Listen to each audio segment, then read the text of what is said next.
NRIs को parents के लिए हेल्थ इंश्योरेंस क्यों लेनी चाहिए इंडिया में? जब आप इंडिया से बाहर है तो you can afford anything there, but यहाँ पे अगर कोई अनएक्सपेक्टेड हॉस्पिटलाइजेशन हो जाए पेरेंट्स की, दैट कैन शेक एवरीथिंग। सो उसके लिए आपको मेडिकल इमरजेंसी के लिए हेल्थ इंश्योरेंस लेना इंपॉर्टेंट है। चाहे आप यूके में रहते हैं, यूएस में रहते हैं, कनाडा में रहते हैं, दुबई में रहते हैं, एनीवेयर इन द वर्ल्ड, आपको आपके पेरेंट्स के लिए हेल्थ इंश्योरेंस लेना इंपॉर्टेंट है। तो ये बेसिकली कंप्लीट वीडियो होने वाली है। अगर आप एनआरआई हैं और पेरेंट्स की हेल्थ इंश्योरेंस देख रहे हैं तो सब कुछ आपको इस वीडियो में मिलेगा। सबसे पहले प्रैक्टिकल रीजंस कि क्यों लेना चाहिए और क्यों लोग ले रहे हैं। पहला, मेडिकल कॉस्ट बढ़ती जा रही है। पहले होता था मेडिकल कॉस्ट बहुत कम है, लेकिन अब हेल्थ इन्फ्लेशन आप देखेंगे 14% की हेल्थ इन्फ्लेशन है ईयर ऑन ईयर। मतलब एक सिंपल सी हॉस्पिटलाइजेशन भी 5 से 7 लाख रुपए इजीली लग जाते हैं फॉर 3 to 4 days हॉस्पिटलाइजेशन। और अगर कोई क्रिटिकल इलनेस हो जाए तो कॉस्ट स्काई रॉकेटिंग है। ट्रीटमेंट कॉस्ट बढ़ रही है। जो ट्रीटमेंट 10 साल पहले, 20 साल पहले कुछ लाखों में होता था, वो आज करोड़ों में पहुंच गया है। तो वो चीज कवर करने के लिए आपको हेल्थ इंश्योरेंस लेना इंपॉर्टेंट है। दूसरा रीजन, पेरेंट्स की एज के साथ मेडिकल इश्यूज भी बढ़ेंगे। जैसे जैसे एज बढ़ती है वैसे वैसे मेडिकल इश्यूज भी बढ़ते हैं। बीपी, डायबिटीज, कोलेस्ट्रॉल, ये सब चीजें कॉमन होती जा रही हैं और जिससे कि क्रिटिकल कंडीशंस, क्रॉनिक कंडीशंस के चांसेस बढ़ जाते हैं। जैसे ही 50 एज क्रॉस होती है, बिकॉज ऑफ सेडेंटरी लाइफस्टाइल बहुत सारी चीजें हो जाती हैं, लाइफस्टाइल प्रॉब्लम्स हो जाती हैं, जैसे कि मैंने बात करा बीपी, डायबिटीज, कोलेस्ट्रॉल।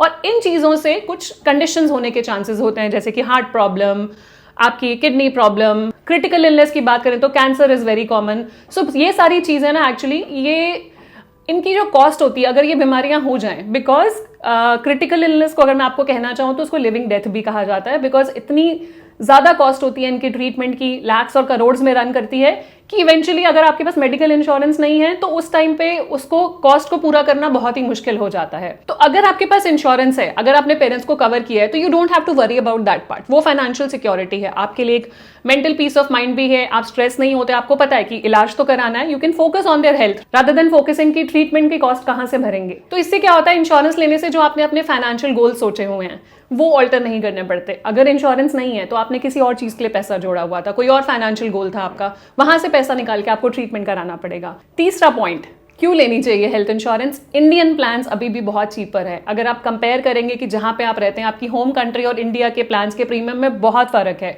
अभी भी कंपैरेटिवली बाहर से बहुत सस्ते प्लान्स अवेलेबल हैं। सीनियर सिटीजन के लिए भी कुछ ऐसे प्लान्स और ऐसे टूल्स अवेलेबल हैं जहां से आप कम कॉस्ट में ज्यादा कवर ले सकते हैं। तो वो एक चीज है जो आपको कंसिडर करनी चाहिए और डेफिनेटली उनको कवर तो करना ही चाहिए, चाहे आप डिडक्टेबल के साथ लें, चाहे को पेमेंट के साथ लें, वो हम आगे बात करेंगे।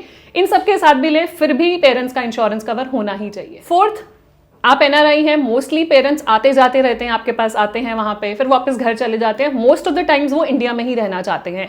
तो इंडिया में रहना चाहते हैं तो उनको ट्रीटमेंट भी विद इन इंडिया ही लेना है। तो उसके लिए Indian insurance plans works best. ऐसा भी होता है कि आपके इंटरनेशनल इंश्योरेंस प्लान्स भी होते हैं जिनसे आप कवर करा सकते हैं, बट वो बहुत एक्सपेंसिव पड़ते हैं। तो इंडिया के जो प्लान्स बने हैं वो इंडियन ऑडियंस के हिसाब से बने हैं, उनकी जरूरत के हिसाब से बने हैं।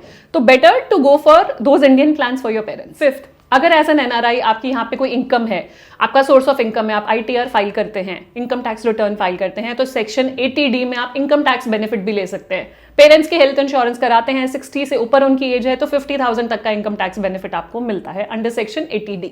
सो सिक्स्थ, पेरेंट्स की अगर कोई प्री एग्जिस्टिंग कंडीशंस हैं वो भी जल्दी कवर की जा सकती हैं। कुछ टूल्स होते हैं, कुछ राइडर्स होते हैं जिससे कि आप ये जल्दी कवर करा सकते हैं। मान लीजिए बीपी, कोलेस्ट्रॉल, डायबिटीज, अस्थमा, ये सब कंडीशंस हैं एंड आप चाहते हैं कि ये जल्दी कवर हो जाए, आपको वेट ना करना पड़े। बिकॉज जनरली इंडिया में जो इंश्योरेंस पॉलिसीज हैं उसमें वेटिंग पीरियड्स होते हैं, कूलिंग ऑफ पीरियड्स होते हैं 2, 3, 4 साल के।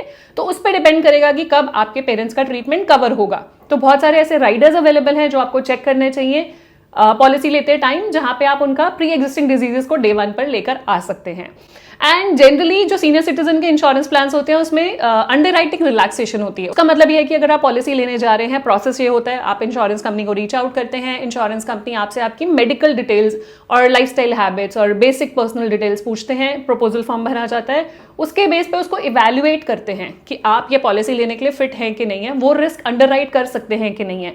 अंडरराइटिंग टीम होती है, डॉक्टर्स की टीम होती है, वो इवैल्यूएट करने के बाद पॉलिसी देती है। तो सीनियर सिटीजन के केस में क्योंकि जनरली कुछ ना कुछ pre existing condition, lifestyle conditions होती हैं, अंडरराइटिंग गाइडलाइंस थोड़ी सी लीनियंट होती हैं as compare to other people, तो इजीली मिलने के चांस होते हैं पॉलिसी। एंड वेटिंग पीरियड जैसे मैंने बोला आप कम कर सकते हैं, तो वो सब बेनिफिट्स भी हैं। तो अगर आप पेरेंट्स से दूर हैं तो एक चीज आप अच्छी कर सकते हैं कि उनके लिए एक हेल्थ इंश्योरेंस ले सकते हैं, so that you don't have to worry कि यहाँ पे अगर कुछ भी हुआ तो इमीडिएटली फाइनेंशियल कॉस्ट कौन भरेगा, इंश्योरेंस पॉलिसी है, and buy from a trusted source so that अगर उनको जरूरत पड़े वो आधी रात को भी उनको कॉल कर पाए। अब मैं बात करूंगी ऐसी कौन सी चीजें हैं जो आपको ध्यान रखनी है पेरेंट्स की हेल्थ इंश्योरेंस लेने से पहले। सबसे पहला, जब भी पॉलिसी लेने जाएं पॉलिसी की टर्म्स एंड कंडीशंस पढ़ना ना भूलें। क्या कवर्ड है पॉलिसी में, क्या कवर्ड नहीं है। मैं ये इसलिए बोल रही हूँ क्योंकि जनरली एज एन एनआरआई आपकी एक्सपेक्टेशन इंश्योरेंस पॉलिसी से बहुत डिफरेंट होती है। ये मेरा अपना एक्सपीरियंस है। We have been dealing with lot of NRI clients, and वहां पे क्या होता है, उनकी एक्सपेक्टेशन ये होती है कि आप कहीं भी हैं, कोई भी कंट्री में है, यूके में है, यूएस में है, कनाडा में है, Singapore, Dubai, anywhere in the world, वहां पे इंश्योरेंस अलग तरीके से काम करती है। आप जस्ट जाते हैं जीपी के पास, वहां पे आप अपना कंसल्टेशन लेते हैं, ओपीडी से लेकर मेडिसिन से लेकर डायग्नोस्टिक टेस्ट से लेकर hospitalization, pre post hospitalization, everything is covered. लेकिन यहाँ पे इंडिया में generally in patient department cover होता है, विच इज आईपीडी। हॉस्पिटल जाने के बाद के जो भी खर्चे हैं वो इंश्योरेंस कंपनी के हैं, दैट टू मेडिकली नेसेसरी होना चाहिए। दूसरी चीज जो आपको ध्यान रखनी है, एडिक्वेट सम एश्योर्ड। कम सम एश्योर्ड लेने की गलती मत कीजिएगा, क्योंकि क्या होता है, जैसे कि मैंने बात करी कि ट्रीटमेंट कॉस्ट बढ़ती जा रही है, 14-15% की हेल्थ इन्फ्लेशन है। तो आज आप अगर 5 लाख 10 लाख का इंश्योरेंस लेंगे थिंकिंग इन माइंड कि कम प्रीमियम है, कम ले लेता हूँ, फ्यूचर में बढ़ा लूंगा, तो शायद वो ना हो पाए, क्योंकि पेरेंट्स की एज पे हम ये चांस नहीं ले सकते। कोई मेडिकल हिस्ट्री डायग्नोज होगी तो इंश्योरेंस कंपनी नहीं बढ़ाएगी।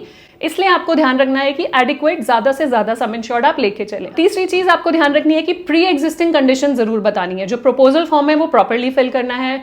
आपको चेक करना है अगर किसी और ने प्रपोजल फॉर्म फिल किया है कि क्या क्या कंडीशंस उसमें मेंशन्ड हैं, जो आपने बताई हैं सारी की सारी मेंशन्ड है कि नहीं है। ये सबसे इंपॉर्टेंट है जो आपको इंश्योरेंस कंपनी को बताना है कि पहले से क्या क्या बीमारी है। मान लीजिए कोई ट्रीटमेंट हुआ है पास्ट में, कोई सर्जरी हुई है, कोई मेडिसिन ले रहे हैं रेगुलर बेसिस पे, कुछ भी है। एंड बेस्ट इज कि अपने पेरेंट्स से ही पूछें। कई बार आपको भी नहीं पता होता कि पेरेंट्स का वो ट्रीटमेंट हुआ है या वो मेडिसिन चल रही है, उनके साथ बैठे और प्रपोजल फॉर्म फिल करें, सो दैट बाद में कोई एम्बिग्यूटी ना हो और क्लेम के टाइम पे आपको चैलेंजेस ना आए।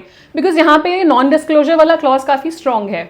मतलब अगर आपने प्रपोजल फॉर्म में कुछ और डिस्क्लोज किया है और क्लेम के टाइम पे आपके कुछ और डॉक्यूमेंट सामने आते हैं, so then there be a clash. और बेस्ट है कि पेरेंट्स से ही पूछें, क्योंकि क्लेम के टाइम पे वही होने वाले हैं। वहां पे जब क्लेम होता है वहां पे इंश्योरेंस कंपनी एक फॉर्म फिल कराती है, हॉस्पिटल एक फॉर्म फिल कराता है, तो उसमें वही इंफॉर्मेशन होनी चाहिए जो आपने प्रपोजल फॉर्म में दी हुई है। तो ये बेस्ट है कि उन्हीं की नॉलेज में हो। और टेली वेरिफिकेशन भी आप उनसे ही कराएं।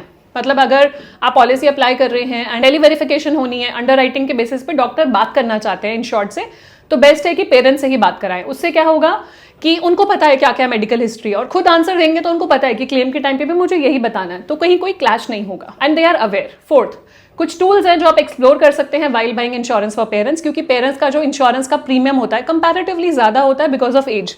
तो टूल्स हैं to reduce the cost and increase the cover. So 2 tools हैं जिनके बारे में बात करूंगी। पहला है डिडक्टेबल। डिडक्टेबल से क्या होगा कि इनिशियल अमाउंट जो एनुअल एग्रीगेट डिडक्टेबल बोलते हैं, मान लीजिए आपने एक्सेस भी वर्ड यूज करते हैं इंडिया से बाहर, इसको एक्सेस बोलते हैं, डिडक्टेबल बोलते हैं। मान लीजिए आपने 20 लाख की पॉलिसी ली और आपने बोला 50,000 का डिडक्टेबल दे दो। मतलब अगर कोई क्लेम आएगा तो पहला 50,000 आपको देना है साल में एक बारी। This is annual aggregate deductible. तो इससे क्या होगा, आपका प्रीमियम रिड्यूस हो जाता है by 20, 30, 40% depending on the policy. तो डिडक्टेबल लेना is a good choice for parents.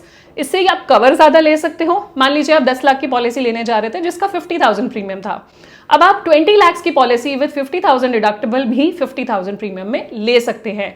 तो डिडक्टेबल से आपका कवर एनहांस हो गया। स्मॉल कमिटमेंट है कि अगर कोई क्लेम आया तो 50,000 रुपए आप दे देंगे साल में एक बारी। ये कस्टमाइज्ड है, आप डिजाइन कर सकते हैं अपने हिसाब से, कम डिडक्टेबल, ज्यादा deductible, depending on your financial situation. दूसरा होता है को पेमेंट। आप अग्री करते हैं कि कोई भी क्लेम आएगा तो कुछ परसेंटेज यू विल पे, जिससे कि आपका प्रीमियम कम हो जाता है। 10%, 20% कोपे आप ले सकते हैं। 20% कोपे का मतलब है अगर 1 लाख का क्लेम आया तो 20,000 रुपीज आपको देने हैं। 10% कोपेमेंट का मतलब अगर 1 लाख का क्लेम आया तो 10,000 आपको देने हैं, and this is for every claim. तो ये 2 टूल्स हैं जो आप एक्सप्लोर कर सकते हैं पेरेंट्स की इंश्योरेंस लेने से पहले। This was all about NRIs buying health insurance for parents in India. कुछ भी क्वेश्चंस हो, reach out in the comment section. हमारा कॉन्टैक्ट नंबर गिवन है, आप हमें भी कनेक्ट कर सकते हैं। If you want to buy policy through us, आप कनेक्ट कर सकते हैं on the given number on WhatsApp, हमें ईमेल कर सकते हैं या गूगल फॉर्म फिल कर सकते हैं। Our team will get in touch with you and at your convenient time, because I understand time difference है इंडिया में और बाहर, तो आपका जो कन्वीनियंट टाइम है उसी टाइम पे हमारी टीम आपसे कनेक्ट करेगी फॉर योर कन्वीनियंस। एंड में बस मैं यही कहना चाहूंगी कि हेल्थ इंश्योरेंस बाय करना is not just doing money management, it is buying your peace of mind when you are 3000 4000 miles away from your family. तो बस ये जरूरी है कि पेरेंट्स के लिए हेल्थ इंश्योरेंस होनी चाहिए इंडिया में, इस चीज को मिस ना करें। और ये वीडियो शेयर करना मत भूलिएगा अपने एनआरआई फ्रेंड्स के साथ जो अभी तक कॉन्टेम्पलेट कर रहे हैं कि पेरेंट्स के लिए इंश्योरेंस लेनी है, कौन सी लेनी है। They can get in touch with us और हम उनको असिस्ट कर सकते हैं। Thank you so much for watching a videos. A quick reminder before leaving, अगर अभी तक आपने हमारे चैनल को सब्सक्राइब नहीं किया कर लीजिए, so that you get the right information at the right time, जैसे कि मैंने अभी दी। Thank you so much, stay safe, take care.